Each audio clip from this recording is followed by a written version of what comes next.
Hi and welcome. This is Saturday's reflection, the last but one in our series that we've called The Week That Changed the World. I hope you found yesterday's live reflection helpful. Perhaps you felt God prompting you to consider changing an aspect of your life. Today's focus is not so much an interaction, but rather the inaction of the disciples and the women who followed Jesus. This reflection is intended to encourage us to consider how we respond to having to wait in uncertain times.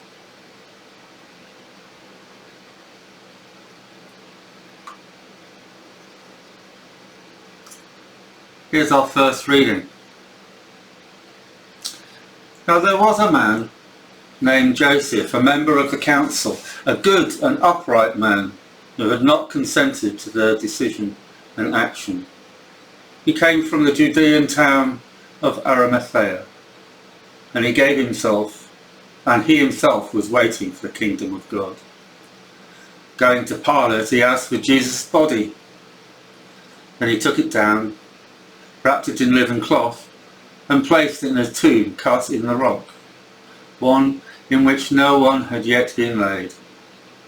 It was preparation day, and the Sabbath was about to begin. The women who had come with Jesus from Galilee followed Joseph and saw the tomb and how his body was laid in it. And they went home and prepared spices and perfumes, but they rested on the Sabbath in obedience to the commandments. They were just waiting, going through the motions of life. We know sometimes having something to focus on can help a little.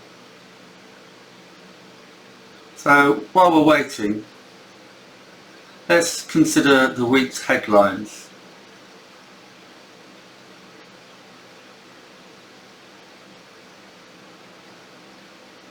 So we were asked to reflect, or our contemplations were on anger, hypocrisy, bribery, betrayal, denial, and waiting. Or the opposite.